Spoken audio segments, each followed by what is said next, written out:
Sat Sri Akal, Professor Maini, thank you so much for joining us on the Punjab Feed. Let me start by asking you, how's the weather in New Delhi? Sat Sri Akal ji, thank you for giving me the opportunity to present my views. Well, the weather here is, it's quite pretty humid, but I've been traveling to even more humid places, so I've probably not felt the humidity as yet, but it is quite humid. It's quite humid. And how's the migration weather? That's a very good question. We often tend to simplify migration and the reasons for the changing trends at this point of time.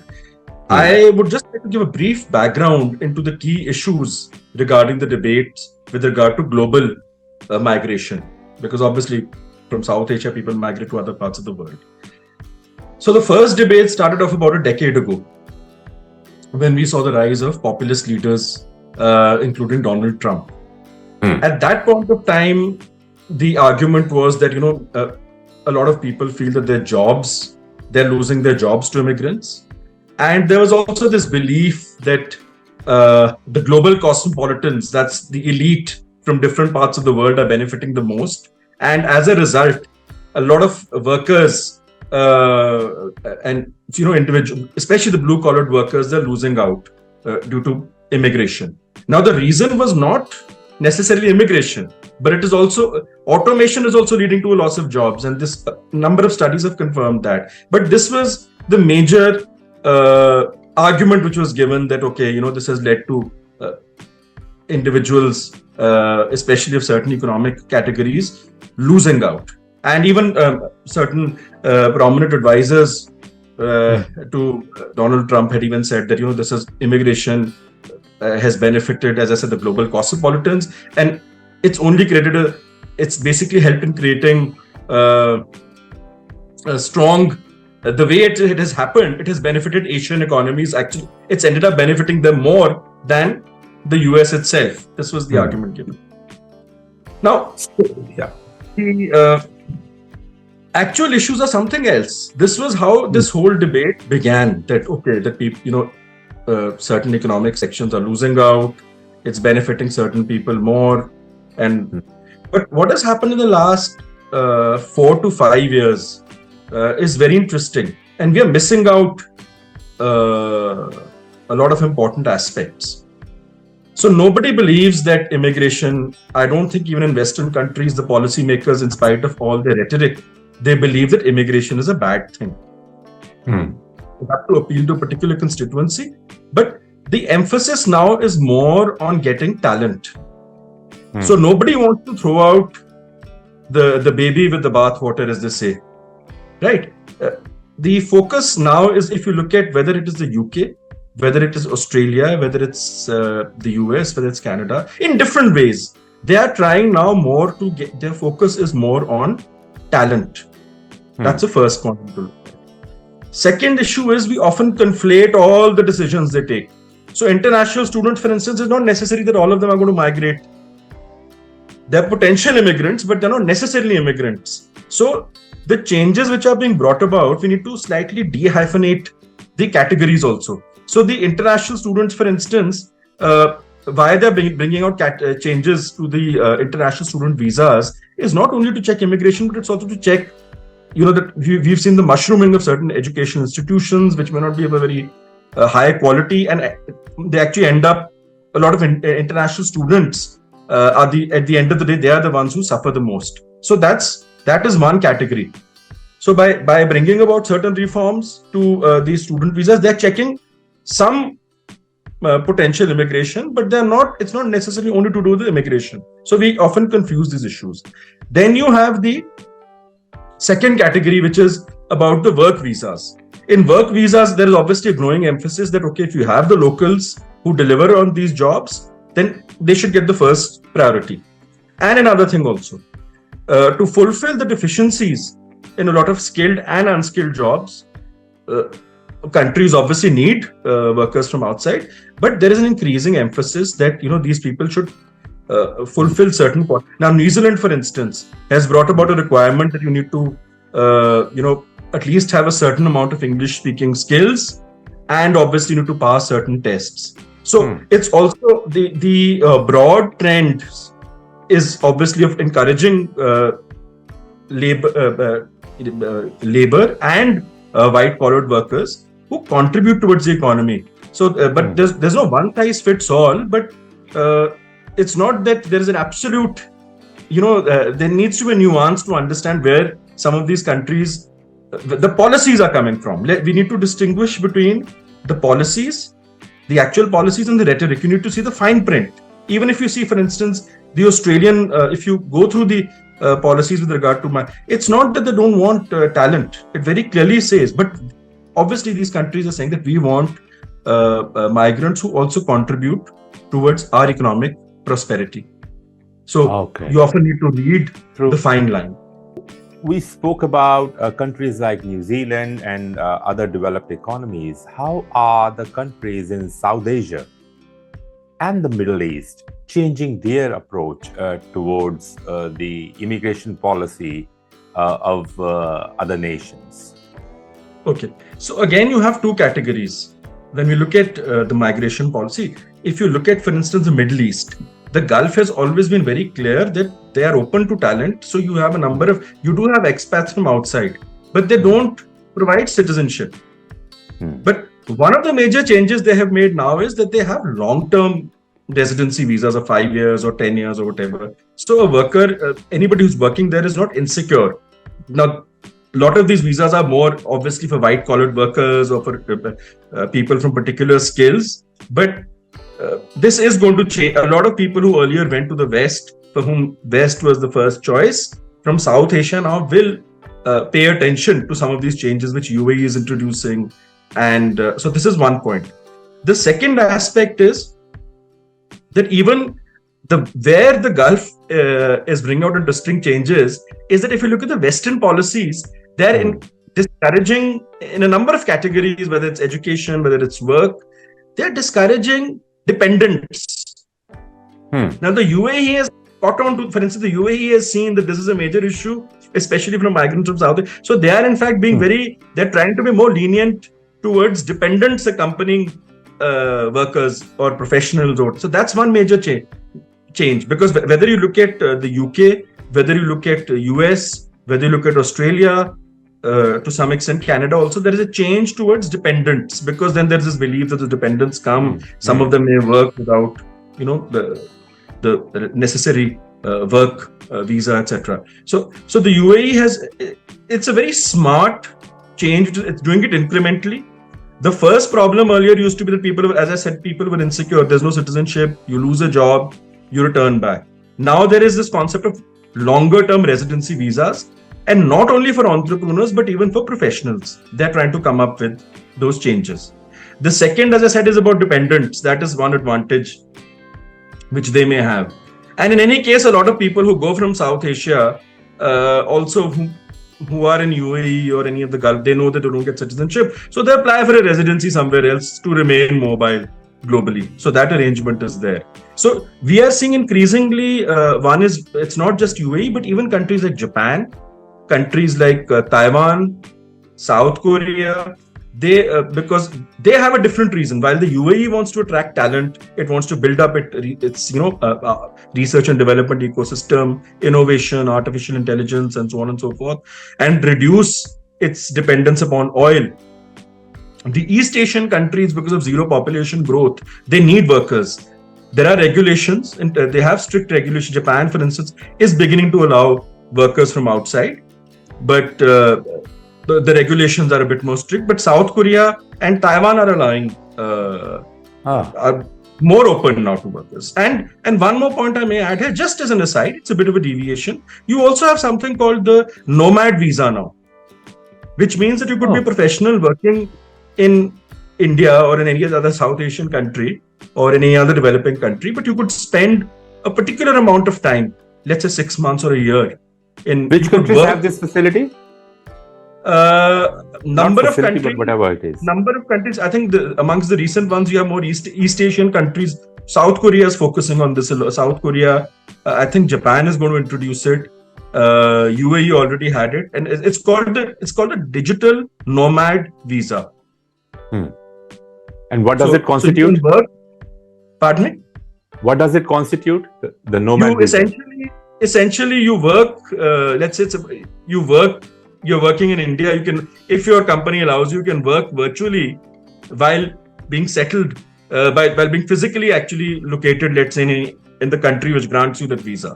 So this is nothing. I mean, it's not. You cannot look at it as migration or immigration per se, but it's an other interesting avenue of how, when we talk about the reversal of globalization, how new I didn't modes are get coming it. up.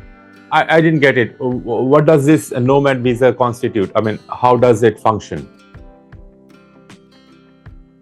So there are certain requirements. You obviously have to have a particular income. You have to fulfill certain conditions. So basically, let's say you have a work from home arrangement or a virtual arrangement in a developing country also, right? So the country which grants a digital nomad visa, it allows you to work virtually for a legal and in a legal manner for a particular point of time while being physically located in. So suppose Korea has granted, you could actually work for an Indian company virtually or for any other developing country while being physically located in an East Asia. Now that used to happen earlier also, but now this is a more formalized arrangement and legalized arrangement. It's called the digital nomad visa. So that means that you are physically located elsewhere outside of the country, which is granting you the nomad visa, no matter where you are. Right. If maybe, say for example, if it's South Korea, which is granting that visa, you may be physically present in Singapore or physically present in India. Is that so? No. You are physically present in South Korea, but you could be working virtually for a company in another country. Okay, so you could and be in a physically legalized present. manner. Even if you are an Indian national, you are physically present in South Korea, but nomad visa allows you to work for a company which in any case, if any company hires you, so your sponsor can vary, right? So whosoever is sponsoring you, your employer, can be based out in Singapore while you are there in South Korea. Is that so? Right. Yes.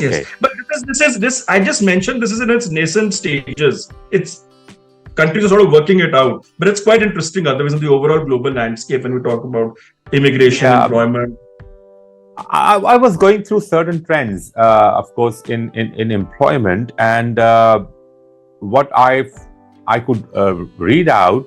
I mean, I think was kind of a prophecy which said that in the coming years you may not have one employer, you may have multiple employers. So they may need you like this, that you are working for one company for say 2 or 3 hours a day, then another company for 2 or 3 hours a day. So that is going to be more of a norm in the years to come. But what you are suggesting to us is that it's already happening. Exactly. Nascent stages, but it is picking up. Nascent stages, yeah. So overall, when we see this picture of immigration policy in different countries, in countries, the West and in the Far East and in the Middle East, what impact do these policies, changing policies, have on potential immigrants from South Asia? So see, the first thing is, again, we always tend to look at times there's too much of a paranoia in South, especially in certain parts of South. In India, we speak about immigration, about people going outwards. Now, the issue is not about whether you're going, where are you going, the issue is really, is it the pull factors or is it the push factors? That's what you need to do. If it's the pull factor, if there are certain things, if let's say, if you feel that the education is the ecosystem over there, or the work environment, or there are certain things pertaining to innovation or R&D, I think it should be encouraged. See, at the end of the day, we are living in how much people will talk about the reversal of globalization, we are living in a global village. So that should be encouraged if the pull factors are propelling you towards that. If the problem is in most instances, it's the push factors. Now, some of these policies, we may not, people in South Asia, in India, parts of northern India, we may not like them in the short run, but in the long run, they may nudge international students and other immigrants also to think of migration from a different lens. So, for instance, you could even if you don't get the citizenship and you get a residency, you could well work, let's say, in the Gulf or in an East Asian country for 5 years, 10 years or something, benefit, learn, enhance your own capabilities and skills. And then at the end of it, after 5 to 10 years, you could come back. You could have that sort of situation also and then contribute towards South. So these policies, I don't think that they need to be viewed from a negative, because otherwise, unless there's a nudge or a push, individuals don't, there have been issues with the trends of migration, and we also know that it has also led to exploitation also, economic exploitation and problems, and whether it's students, whether it's individuals who go to work, whether it's nobody, I mean, no policies or checks and balances have also been brought as, I mean, how can you, beyond a point, it's very tough to do that. But these policies provide an opportunity to question the way, and change also to some extent the way the trajectory of migration has so far. I mean, if you look at the trajectory of migration, which is there are a lot, it's quite problematic in many ways. I quite like this your nuanced description of pull and push factors. What do you think is playing out in Punjab? Is it? I know it's hard to generalize, and one shouldn't generalize in general. But what's playing out in Punjab, more or less? Is it the push factor or the pull factor? Right. ਹੁਣ ਪੰਜਾਬ ਦੀ ਗੱਲ ਤੇ ਫਿਰ ਪੰਜਾਬੀ ਚ ਗੱਲ ਕਰਨੀ ਚਾਹੀਦੀ ਹੈ ਹੁਣ। ਹਾਂ ਦੱਸੋ, ਕੋਈ ਗੱਲ ਨਹੀਂ। ਬਿਲਕੁਲ ਸਹੀ। I think ਜਦੋਂ ਪ੍ਰਵਾਸ ਦੀ ਗੱਲ ਕਰਨੇ ਆ ਤੇ ਹਰ ਪ੍ਰਵਾਸ ਨੂੰ ਵੀ ਇੱਕ, ਜਿਵੇਂ ਅਸੀਂ ਪਹਿਲਾਂ ਕਿਹਾ ਨਾ ਕਿ ਕੋਈ ਨੈਗੇਟਿਵ ਗੱਲ ਹੈ, ਅਸੀਂ ਪ੍ਰਵਾਸ ਦਾ ਵਰਡ, ਬਟ ਹਿਸਟੋਰੀਕਲੀ ਤੁਹਾਨੂੰ ਪਤਾ ਹੀ ਹੈ ਵੀ ਸ਼ੁਰੂ ਤੋਂ ਹੀ ਪੰਜਾਬ ਤੋਂ ਜਿਹੜੀ ਮਾਈਗ੍ਰੇਸ਼ਨ ਹੈ ਜਾਂ ਪ੍ਰਵਾਸ ਹੈ, it has been common. There have been many waves of migration. ਹੁਣ ਹੋ ਕੀ ਰਿਹਾ ਪਿਛਲੇ, ਜਿਹੜਾ ਮੈਂ ਤੁਹਾਨੂੰ ਕਿਹਾ ਕਿ ਪਿਛਲੇ ਖਾਸ ਕਰਕੇ 15-20 ਸਾਲਾਂ ਚ ਜਿਹੜੇ ਪੁਸ਼ ਫੈਕਟਰ ਨੇ, they are overwhelming. ਕੁਝ ਜਿਹੜੇ ਸਟੂਡੈਂਟਸ ਨੇ ਟੈਲੈਂਟਡ ਵੀ ਜਾ ਰਹੇ ਨੇ, ਬਟ ਪੁਸ਼ ਫੈਕਟਰਸ ਜ਼ਿਆਦਾ ਨੇ because of lack of economic opportunities, because of other ਕੁਝ ਜਿਹੜੇ ਸੋਸ਼ਲ ਇਸ਼ੂਜ਼ ਨੇ, ਕਈ ਗੱਲਾਂ ਨੇ ਇਹੋ ਜਿਹੀਆਂ। ਸੋ ਇਹਦੀ ਪ੍ਰੋਬਲਮ ਇਹੀ ਹੈ ਕਿ ਜਦੋਂ ਅਸੀਂ ਇੱਕ ਟੇਬਲ ਜੇ ਬਣਾਈਏ ਪੁੱਲ ਔਰ ਪੁਸ਼, ਇੱਥੇ ਪੁਸ਼ ਫੈਕਟਰਸ ਜ਼ਿਆਦਾ ਹੋਣਗੇ, ਇਹ ਪ੍ਰੋਬਲਮ ਹੈ। ਦੂਜੀ ਗੱਲ ਇਹ ਹੈ ਵੀ ਜਿਵੇਂ ਮੈਂ ਤੁਹਾਨੂੰ ਕਿਹਾ ਕਿ ਜਿਹੜੇ ਪੱਛਮੀ ਮੁਲਕ ਨੇ ਜਿਹੜੇ, ਉਹਨਾਂ ਨੇ ਕਾਫੀ ਹੱਦ ਤੱਕ ਆਪਣੀ ਜਿਹੜੀ ਲੇਬਰ, ਜਿਹੜੀਆਂ ਕੁਝ ਅਗੇਨ ਪ੍ਰੋਫੈਸ਼ਨਲਸ 15-20 ਸਾਲ ਰਹਿ ਤੇ ਹੈ ਨਹੀਂ ਵੀ ਸਾਰੇ ਉਸ ਨੇ, ਬਟ ਕਾਫੀ ਹੱਦ ਤੱਕ ਜਿਹੜੀ ਉਹਨਾਂ ਦੀ ਰਿਕੁਆਇਰਮੈਂਟਸ ਨੇ ਉਹ ਫੁੱਲਫਿਲ ਕਰ ਰਹੀ ਹੈ ਜਿਹੜੀ ਮਾਈਗ੍ਰੇਸ਼ਨ, ਖਾਸ ਕਰਕੇ ਪੰਜਾਬ ਤੋਂ, ਹਰਿਆਣਾ ਤੋਂ, not just Punjab, northern Indian states ਵਗੈਰਾ। ਤਾਂ ਕਰਕੇ ਜੋ ਹੁਣ ਅਸੀਂ ਦੇਖੀਏ ਹੁਣ ਕੀ ਹੋ ਰਿਹਾ ਹੈ, ਹੁਣ ਇਹ ਜਿਹੜੇ ਕੰਟਰੀਜ਼ ਨੇ, ਇੱਕ ਤਾਂ ਜਿਵੇਂ ਤੁਹਾਨੂੰ ਕਿਹਾ ਕਿ ਰਿਸਟ੍ਰਿਕਸ਼ਨਸ ਲੈਣੇ ਵੀ ਲੋਕਲਸ ਨੂੰ ਬੈਨੀਫਿਟ ਕਰਨਾ ਚਾਹੀਦਾ। ਸੋ ਇਹ ਬਹੁਤ ਵੱਡੀ ਸ਼ਾਰਟ ਰਨ ਚੁਣੌਤੀ ਵੀ ਹੋਏਗੀ ਵੀ ਜਦੋਂ ਇਹਨਾਂ ਨੇ ਕਹਿੰਦੇ ਵੀ ਕੁਝ ਜਿਹੜੀਆਂ ਨੌਕਰੀਆਂ ਨੇ ਉਹ ਲੋਕਲਸ ਕਰ ਸਕਦੇ ਨੇ, ਤਾਂ ਫਿਰ ਇਹ ਬਾਹਰੋਂ ਕਿਉਂ ਲਿਆਣੇ ਨੇ। ਪਹਿਲੀ ਗੱਲ ਤਾਂ ਇਹ ਹੈ। ਤੇ ਜਿਹੜਾ ਦੂਜਾ ਮੁੱਦਾ ਇਹ ਹੈ, ਈਵਨ ਸਟੂਡੈਂਟ ਵੀਜ਼ਾ 'ਚ ਪ੍ਰੋਬਲਮ ਆ ਰਹੀ ਹੈ, ਬਿਕਾਜ਼ ਜਿਵੇਂ ਕੈਨੇਡਾ ਸੀ ਜਾਂ ਹੋਰ ਕਿ ਉੱਥੇ ਉਹਨਾਂ ਨੇ ਵੇਖਿਆ ਕਿ ਜਿਹੜਾ ਸਟੂਡੈਂਟ ਪੂਲ ਹੈ ਇਹਨੂੰ ਡਾਇਵਰਸੀਫਾਈ ਕਰਨ ਦੀ ਲੋੜ ਹੈ। ਉੱਥੇ ਵੀ ਹੁਣ ਡਾਇਰੈਕਟਲੀ ਨਹੀਂ ਬਟ ਅਨਓਫੀਸ਼ੀਅਲੀ ਇੱਕ ਤੇ ਇੰਡੀਆ ਤੋਂ ਘਟਾਉਣ ਦੀ ਕੋਸ਼ਿਸ਼ ਕਰ ਰਹੇ ਨੇ, ਸਾਊਥ ਏਸ਼ੀਆ ਤੋਂ ਹੋਰ ਦੂਜੇ ਮੁਲਕਾਂ ਤੋਂ ਲਿਆਉਣ ਦੀ ਕੋਸ਼ਿਸ਼ ਕਰ ਰਹੇ ਨੇ। ਔਰ ਇੰਡੀਆ ਵਿੱਚ ਵੀ ਜਿਹੜੇ ਸੂਬੇ ਨੇ ਕਹਿ ਰਹੇ ਨੇ ਵੀ ਇੱਥੋਂ ਪਹਿਲਾਂ ਹੀ ਬਹੁਤ ਨੰਬਰ 'ਚ ਥੋੜੇ ਘਟਾਣੇ ਚਾਹੀਦੇ ਨੇ। ਸੋ ਇਹ ਸ਼ਾਰਟ ਰਨ ਚੁਣੌਤੀਆਂ ਹੁੰਦੀਆਂ, ਪਰ ਮੇਰੇ ਹਿਸਾਬ ਨਾਲ ਲੌਂਗ ਰਨ 'ਚ ਓਪਰਚੁਨਿਟੀ ਹੈ। ਜਿਵੇਂ ਮੈਂ ਤੁਹਾਨੂੰ ਕਿਹਾ ਜਿਹੜੇ ਦੂਜੇ ਮੁਲਕ ਨੇ, ਇੱਥੇ ਵੀ ਡਾਇਸਪੋਰਾ ਤੇ ਹੈ ਹੀ ਹੈ, ਪੰਜਾਬੀ ਡਾਇਸਪੋਰਾ ਬਹੁਤ ਬੜਾ ਪ੍ਰੋਗਰੈਸਿਵ ਹੈਗਾ ਸਾਊਥ ਈਸਟ ਏਸ਼ੀਆ 'ਚ, ਮਿਡਲ ਈਸਟ, ਤੇ ਡਾਇਸਪੋਰਾ ਜਿਹੜਾ ਵੈਲ ਸਪਰੈਡ ਹੋਣਾ ਚਾਹੀਦਾ ਇਹਦੇ 'ਚ ਕੋਈ, ਤੇ ਜੇ ਉੱਥੇ ਓਪਰਚੁਨਿਟੀਜ਼ ਹੁੰਦੀਆਂ, ਔਰ ਜਿਵੇਂ ਮੈਂ ਪਹਿਲਾਂ ਕਿਹਾ ਸੀ ਵੀ ਜ਼ਰੂਰੀ ਨਹੀਂ ਹੈ ਵੀ ਤੁਹਾਨੂੰ ਮਾਈਗ੍ਰੇਸ਼ਨ ਨੂੰ ਅਸੀਂ ਇੱਕ ਲੈਂਸ ਤੋਂ ਦੇਖਦੇ ਵੀ ਤੁਸੀਂ ਜਾਓ ਤੁਹਾਨੂੰ ਪਾਸ, ਉਹ ਠੀਕ ਹੈ ਮੋਬਿਲਿਟੀ ਵਾਸਤੇ ਬਹੁਤ ਜ਼ਰੂਰੀ ਹੈ, ਬਟ ਅਗੇਨ ਡਿਬੇਟ ਬਣ ਜਾਂਦੀ ਹੈ ਤੁਸੀਂ ਸਕਿੱਲਸ ਵਾਸਤੇ ਜਾ ਰਹੇ ਹੋ, ਤੁਸੀਂ ਆਪਣੀ ਨੌਲੇਜ ਐਨਹਾਂਸਮੈਂਟ ਵਾਸਤੇ ਜਾ ਰਹੇ ਹੋ, ਤੁਸੀਂ ਇਕਨੋਮਿਕ ਬੈਨੀਫਿਟਸ ਵਾਸਤੇ ਜਾ ਰਹੇ ਹੋ, ਔਰ ਜਿਹੜਾ ਤੁਹਾਡਾ ਪ੍ਰਵਾਸ ਹੋਇਆ ਉਹਦਾ ਤੁਹਾਡੇ ਸੂਬੇ ਨੂੰ ਜਾਂ ਤੁਹਾਡੇ ਮੁਲਕ ਨੂੰ ਕੋਈ ਫਾਇਦਾ ਹੋ, ਇਹ ਵੀ ਕਿਤੇ ਨਾ ਕਿਤੇ ਸਵਾਲ, ਕਿਉਂਕਿ ਜਿਹੜੀ ਡਾਇਸਪੋਰਾਸ ਨੇ ਫਾਇਦਾ ਵੀ ਪਵਾਉਂਦੀਆਂ ਬੈਕ ਹੋਮ ਆਪਣੇ ਜਿਹੜੀਆਂ ਕੰਟਰੀਜ਼ ਨੇ, ਜਿਹੜੇ ਸੂਬੇ ਨੇ, ਜੋ ਸਾਰਾ ਕੁਝ। ਸੋ ਉਹ ਇਸ ਲਿਹਾਜ਼ ਨਾਲ ਜੇ ਕੋਈ ਜਿਹੜੇ ਯੰਗਸਟਰਸ ਨੇ, ਜੇ ਇਹਨਾਂ ਨੂੰ ਥੋੜੀ ਗਾਈਡੈਂਸ ਮਿਲੇ ਬਈ ਇਹ ਵੀ ਓਪਰਚੁਨਿਟੀਜ਼ ਹੈਗੀਆਂ, ਇਹਦੇ ਚ ਮੇਰੇ ਖਿਆਲ ਕੋਈ ਹਰਜ਼ ਨਹੀਂ ਹੈ ਵੀ ਡਾਇਵਰਸਿਫਾਈ। ਔਰ ਇਹਦਾ ਮਤਲਬ ਇਹ ਨਹੀਂ ਹੈ ਵੈਸਟਰਨ ਕੰਟਰੀਜ਼ ਪ੍ਰੈਫਰਡ ਡੈਸਟੀਨੇਸ਼ਨ ਰਹਿਣਗੀਆਂ, ਔਰ ਉਹਦੇ ਵੀ ਕਾਰਨ ਹੈਗੇ ਨੇ। ਇਹਦੇ ਚ ਮਤਲਬ ਜਿਹੜਾ ਇਕੋਸਿਸਟਮ ਹੈਗਾ ਰਿਸਰਚ ਦਾ, ਜਿਹੜੇ ਕੁਝ ਬੈਨੀਫਿਟਸ ਨੇ, ਜਿਹੜਾ ਉਹ ਐਡਵਾਂਟੇजेस ਰਹਿਣਗੇ। ਪਰ ਮੈਂ ਸਿਰਫ ਕੱਲੀ ਗੱਲ ਕਹਿਣਾ, ਡਾਇਵਰਸਿਫਾਈ ਕਰਨ ਦੀ ਲੋੜ ਹੈ। ਕੁਝ ਜਿਹੜੇ ਕਿੱਤੇ ਨੇ ਉੱਥੇ ਓਪਰਚੁਨਿਟੀਜ਼ ਹੈਗੀਆਂ ਨਾ ਮੁਲਕਾਂ ਚ, ਇਹ ਗੱਲ ਹੈ ਬਸ, ਇਹ ਨਿੱਕੀ ਜੀ ਗੱਲ ਹੈ। ਅਗੇਨ ਨਿਊਆਂਸ ਦੀ ਲੋੜ ਹੈ। Yeah, I mean, Professor Maini, it was really an insightful discussion on a subject that not many people talk about. Thank you so much for shedding light on these matters, because economic migration is a reality of this world, not this world, but in the previous eras as well. Economic migration does take place within countries, between countries, and people move from one place to another for economic betterment. So you shed light on what the present trends are.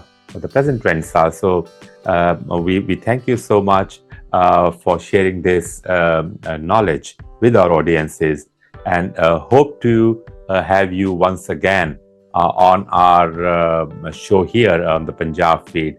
My pleasure. Thank you, Amit. Thanks a lot.